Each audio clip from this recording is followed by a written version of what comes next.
Hello दोस्तों, आप देख रहे हैं आपका सारथी एआई चैनल, जहां पर हम एआई रिसर्च के माध्यम से जीके के तिलिस्म को नेस्तनाबूद करते हैं। जी हां दोस्तों, 2025 में आपका कोई भी एग्ज़ाम लगा हो, चाहे आप रेलवे आरपीएफ के लिए जाने वाले हो या रेलवे एनटीपीसी या रेलवे ग्रुप डी या एसएससी का कोई भी एग्ज़ाम हो जिसमें कि जीके का भारी भरकम वेटेज होता है, तो आपको चैनल के साथ जुड़ जाना है, चैनल को सब्सक्राइब कर लेना है। यहाँ पर हम ट्रेंडिंग जीके के क्वेश्चंस को कवर करते हैं टॉपिक वाइज। ये सारे ही क्वेश्चंस प्रीवियस ईयर्स में आए हुए होते हैं और साथ ही साथ करंट का जो ट्रेंड है उस पर आधारित होते हैं। इम्पॉर्टेंट क्वेश्चन के साथ साथ हम डिटेल डिस्क्रिप्शन भी देखते हैं, जो कि एग्ज़ाम की दृष्टि से काफ़ी महत्वपूर्ण होते हैं। तो अगर आपका भविष्य में कोई भी एग्ज़ाम लगा हो तो चैनल के साथ जुड़ जाइए। 1-2 महीने चैनल के साथ बिताइए, आप देखेंगे कि आपका इतना कॉन्फिडेंस बूस्ट हो जाएगा जीके में, और ये इसका सीधा असर आपके एग्ज़ाम से में आपको देखने को मिलेगा। तो अभी हम देख रहे हैं स्टैटिक जीके सीरीज़, जिसमें आज लेकर आए हैं भारत में प्रथम या विश्व में प्रथम भारत की विशेष हस्तियाँ। ये क्वेश्चन जो कि 2024 में आए हो उस पे आधारित है। तो ध्यान से देखिएगा एक एक क्वेश्चन को और डिटेल्स को सुनिएगा, इससे निश्चित ही आपके एग्जाम्स में क्वेश्चन बनेंगे। आज का पहला क्वेश्चन है दोस्तों, भारत के प्रथम रक्षा मंत्री कौन थे?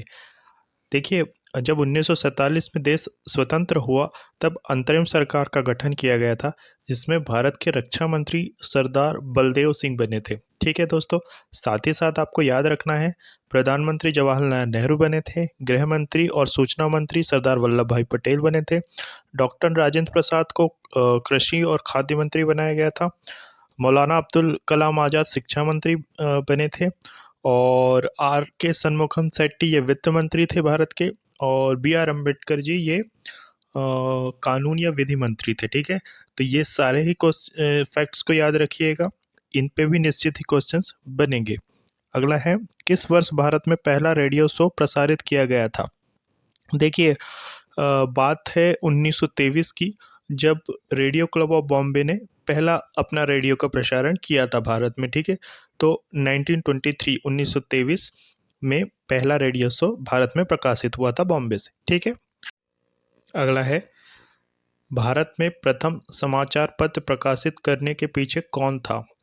तो देखिए, 1780 में जेम्स ऑगस्टस हिक्की, ये एक आयरिश मैन था। इसने सबसे पहले बंगाल गजट के नाम से भारत में न्यूज़पेपर की शुरुआत की थी दोस्तों। ठीक है, तो इसका श्रेय जाता है जेम्स ऑगस्टस हिक्की को, जो एक आयरिशमैन था। इसने 1780 में कलकत्ता से बंगाल गजट की शुरुआत की थी दोस्तों। इसके साथ साथ आपने उदंड मार्तंड का नाम सुना होगा, ये भारत का हिंदी का पहला अखबार था। ठीक है दोस्तों, ये जो बंगाल गजट था ये इंग्लिश न्यूज़पेपर था, और हिंदी में जो था ये उदंड मार्तंड था, जो कि 1826 में आया था, और इसका श्रेय जाता है पंडित जुगल किशोर शुक्ला जी को। ठीक है, तो ये भी फैक्ट्स आपको याद रखने हैं। अगला है, भारत में पैरालंपिक खेल किस वर्ष आयोजित किए गए थे? देखिए, ये सबसे पहली बार 1960 में रोम के इटली में हुए थे। ठीक है दोस्तों, लेकिन पहले पैरालंपिक में भारत ने भाग नहीं लिया था। भारत 1968 में फर्स्ट टाइम अपीयर हुआ था। ठीक है, पैरालंपिक गेम्स में। अगला है, भारत के मुख्य चुनाव आयुक्त कौन थे? भारत के पहले मुख्य चुनाव आयुक्त कौन थे? तो दोस्तों ये थे सुकुमार सेन। ठीक है, ये 1950 में बनाए गए थे, और इसी के बाद 1951-52 में भारत में पहली बार आम चुनाव हुए थे। ठीक है, तो ये आपको याद रखना है। अगला है, भारत ने पहली बार हॉकी में विश्व कप का खिताब कब जीता था? देखिए, हॉकी विश्व कप 1975 में भारत ने फाइनल जीता था, जो कि मलेशिया में हुआ था, और भारत ने पाकिस्तान को हरा करके ये विश्व कप फाइनल जीता था। तो हॉकी विश्व कप फाइनल 1975 में भारत पहली बार जीता था। अगला है, कौन सी भारत में शास्त्रीय भाषा का दर्जा प्राप्त करने वाली पहली भाषा थी? तो दोस्तों ये थी तमिल भाषा। ठीक है, आप थोड़ा सा कंफ्यूज हो सकते हैं, आपको लग सकता है कि संस्कृत होनी चाहिए या संस्कृत होगी, पर नहीं, ऐसा नहीं है। पहली भाषा तमिल है, और 2024 तक तो केवल 6 शास्त्रीय भाषा थी, जो कि तमिल, संस्कृत, तेलुगु, कन्नड़, मलयालम और उड़िया, ये 6 थी, ठीक है।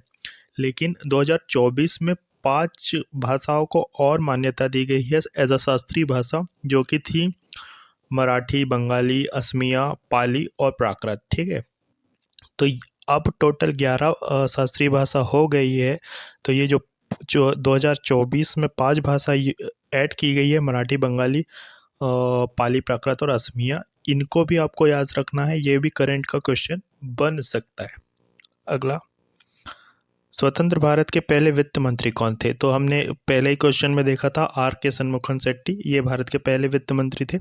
इन्होंने 1947 में भारत के लिए पहला बजट पेश किया था, ठीक है। अगला है, स्वतंत्र भारत के किस राज्य की पहली महिला राज्यपाल की नियुक्ति की गई थी? तो देखिए, महिला राज्यपाल जो कि सरोजनी नायडू बनी थी पहली, ये उत्तर प्रदेश की थी, ठीक है। तो आपको याद रखना है, उत्तर प्रदेश में भारत की पहली महिला राज्यपाल बनाया गया था सरोजनी नायडू को। साथ ही साथ आप ये भी नोट कर लीजिए कि जो पहली महिला मुख्यमंत्री बनी थी, ये भी उत्तर प्रदेश से ही थी, और सुचेता कृपलानी, ठीक है, ये सुचेता कृपलानी थी। अगला है, किस देश के राष्ट्रपति ने भारत के पहले गणतंत्र दिवस समारोह में मुख्य अतिथि के रूप में भाग लिया था? तो देखिए, इंडोनेशिया के राष्ट्रपति सुकर्णो ये थे, जो भारत के पहले गणतंत्र दिवस समारोह के मुख्य अतिथि थे, ठीक है। ये क्वेश्चंस एग्जाम में आए हुए दोस्तों, तो सारे क्वेश्चंस को ध्यान से सुनिए, ये मोस्ट इम्पॉर्टेंट हो गया आपके आगामी एग्जाम्स के लिए। अगला है, कौन भारत के प्रथम मुख्य न्यायाधीश बने? तो देखिए, भारत के प्रथम मुख्य न्यायाधीश हीरालाल जे कानिया ये थे, ठीक है। इनका नाम याद रखिएगा, ये भी रिपीट होते रहता है ये वाला क्वेश्चन भी। अगला है, कौन सा भारत का पहला मानव अंतरिक्ष उड़ान कार्यक्रम ह्यूमन स्पेसफ्लाइट प्रोग्राम है? देखिए, ये आपने गगनयान का नाम सुना होगा। ये गगनयान इसरो का एक प्रोग्राम है, जिसमें कि ये कल्पना की गई है कि भारत मानव को लेकर अंतरिक्ष में जाएगा, ठीक है। तो ये गगनयान है, और 2025 या 2026 तक के आशा है कि ये कंप्लीट होगा ये प्रोग्राम गगनयान, तो इसे याद रखना है। अगला है, किस शहर में भारत की पहली अंडर वाटर ट्रेन परियोजना शुरू की गई है? तो ये कोलकाता में है दोस्तों। कोलकाता मेट्रो, जो कि कोलकाता की हुगली नदी के बीच अंडर वाटर परियोजना पर काम चल रहा है, तो ये याद रखिएगा, अंडर वाटर परियोजना की शुरुआत कोलकाता में की गई है भारत में पहली बार। अगला है, राज्य के उच्च न्यायालय की मुख्य न्यायाधीश नियुक्त की जाने वाली पहली भारतीय महिला कौन थी? देखिए, ये थोड़ा सा 2-3 फैक्ट है इसमें, ये कंफ्यूजिंग है, एक एक चीज़ को ध्यान से सुनिए और याद कर रखने की कोशिश करिएगा। बात है राज्य की उच्च न्यायालय की मुख्य न्यायाधीश की, तो ये थी लीला सेठ, ठीक है। लीला सेठ, जो कि हिमाचल प्रदेश की पहली मुख्य न्यायाधीश बनी थी 1991 में, ठीक है। इसके साथ साथ जो कन्फ्यूज़न क्रिएट होता है इसमें, वो भी हम देख लेते हैं। तो आपने अन्ना चांडी का नाम सुना होगा। ये अन्ना चांडी जो थी, ये थी भारत की पहली महिला न्यायाधीश, ठीक है। मुख्य न्यायाधीश नहीं थी दोस्तों, न्यायाधीश थी पहले, है ना, अन्ना चांडी। और यही भारत की उच्च न्यायालय की पहली महिला न्यायाधीश भी थी, ठीक है। फिर आपने अपने क्वेश्चन में लीला सेठ को देखा, जो कि उच्च न्यायालय की मुख्य न्यायाधीश थी। और एक नाम और आता है एम फातिमा बीवी का। ये जो एम फातिमा बीवी थी, ये सुप्रीम कोर्ट की पहली महिला जज थी, ठीक है। तो इसे भी याद रखिएगा। और एक क्वेश्चन एक बार और बना था कि पहली मुस्लिम जज कौन थी सुप्रीम कोर्ट की महिला, तो ये भी एम फातिमा बीवी थी, ठीक है। तो ये भी फैक्ट, ये तीनों चारों फैक्ट्स को कंफ्यूजन ना क्रिएट करे आपके माइंड में, इसलिए ध्यान से उनको नोट डाउन करके रख लीजिएगा। अगला है, 1992 में सिनेमा में लाइफ टाइम अचीवमेंट के लिए ऑस्कर पाने वाले पहले भारतीय कौन थे? तो सत्यजीत रे को मिला था ये। इनको पहला ऑस्कर लाइफ टाइम अचीवमेंट के रूप में इनको दिया गया था 1992 में। अगला है, भारतीय सेना की पहली महिला लड़ाकू विमान वाहक या कॉम्बैट एविएटर कौन है? तो अभिलाषा बराक है दोस्तों। ये भारत की पहली जो लड़ाकू विमान वाहक है, इसकी महिला कैप्टन बनी है। ठीक है, अगला है भारत के प्रथम पिछड़ा वर्ग आयोग की अध्यक्षता किसने की थी? तो देखिए 1953 में जब पहला पिछड़ा आयोग बना था, तब इसकी अध्यक्षता काका कालेलकर ने की थी। ठीक है, तो इनको याद रखिएगा। अगला है भारत के पहले सीडीएस या चीफ ऑफ डिफेंस स्टाफ कौन थे? तो जनरल विपिन रावत जी थे दोस्तों। भारत के शेर 2019 में ये बने थे। पहली बार ये भारत सरकार ने सीडीएस पोस्ट लेकर आए थे और पहले सीडीएस बने थे general Vipin Rawat. Actually CDS कौन होता है? देखिए दोस्तों, भारतीय सेनाओं का प्रमुख होता है राष्ट्रपति। राष्ट्रपति के बाद आते हैं रक्षा मंत्री, और रक्षा मंत्री के बाद आते हैं सीडीएस या चीफ ऑफ डिफेंस स्टाफ, जो कि तीनों सेनाओं के प्रमुख या उनको लीड करते हैं। ठीक है, तो ये याद रखिएगा। पहले सीडीएस विपिन रावत जी बने थे 2019 में, और 2021 में जब ये सीडीएस थे तभी इनका जो हेलीकॉप्टर है वो क्रैश हो गया था, तो ये तब इनकी मौत भी हो गई थी दोस्तों, ये भी याद रखिएगा। अगला है माउंट एवरेस्ट पर चढ़ने वाली पहली महिला दिव्यांग का नाम बताइए। तो दोस्तों ये अरुणिमा सिन्हा थी।